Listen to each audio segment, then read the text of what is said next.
Even most Christians do not realize the importance of these promises to Abraham, and even fewer realize that the Bible draws a sharp distinction that separates these two promises into two types. One type of promise is spiritual, for Abraham's descendants to include one seed who would be a blessing to all families of the earth. The other type of promise is physical, for Abraham's descendants to become a great nation, along with a great company of nations. These two types of promises can be called the scepter promise and the birthright promise. The scepter refers to Jesus Christ. The Bible promised a Savior who would die for all human beings and who would ultimately come to rule the world.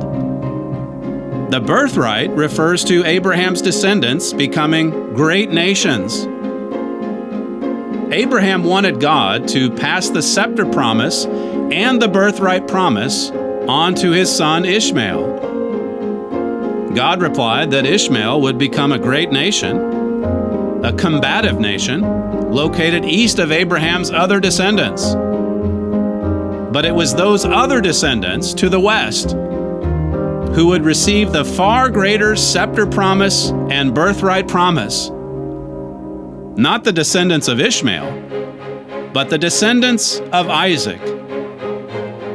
Isaac, at the end of his life, planned for the promises to go to his son Esau. Esau did become a great nation, but God gave the scepter promise and the birthright promise not to Esau, but to Jacob. Jacob's name was changed to Israel. He had 12 sons, who became the patriarchs of the 12 tribes of Israel. And at this point, the scepter promise and the birthright promise became separated. For Judah prevailed above his brethren, and of him came the chief ruler, but the birthright was Joseph's. Judah and Joseph were two of Israel's 12 sons, and right here, the Bible splits the scepter promise and the birthright promise between them. The Savior who would ultimately rule the world would descend from Judah. The great nations would descend from Joseph. The Bible adds even more detail. The Bible specifically records that Israel actually adopted two of his grandsons, the sons of Joseph. He prayed, "Let my name, Israel, be named on them." There is no hidden meaning here. Israel legally adopted these two sons and gave them his name, Israel. He did not do that for his other grandsons. To these two sons, he passed on not the scepter promise, but the birthright promise. These two sons would become great nations. These two sons would together grow into a great multitude. And who were these two sons of Joseph? Adopted sons of Israel, who would become great nations? Manasseh and Ephraim. But there is even more detail here.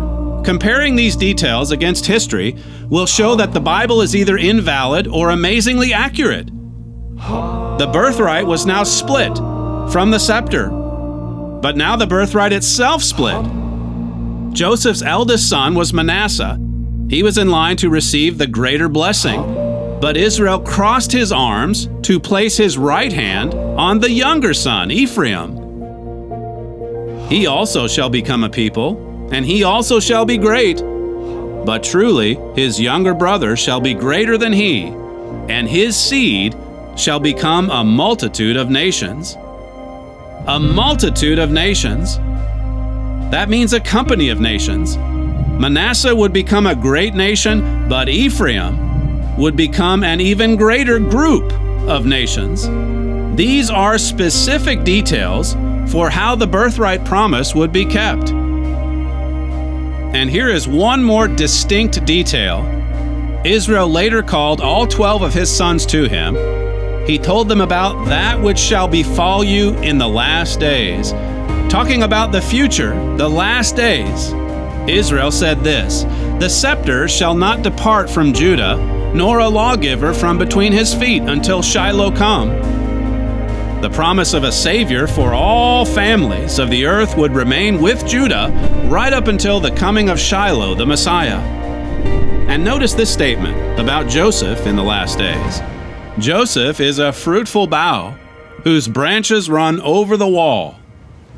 The descendants of Joseph, specifically the descendants of his sons Ephraim and Manasseh, would extend past their boundaries. They would be a colonizing people. A Savior who would descend from Judah, great nations who would descend from Joseph, nations that colonize, nations that include a multitude of people, and even a multitude of nations, nations that dwell to the west, nations that exist in the last days. These are promises. These are specific claims of the Bible. 4,000 years have now passed. Were those promises fulfilled?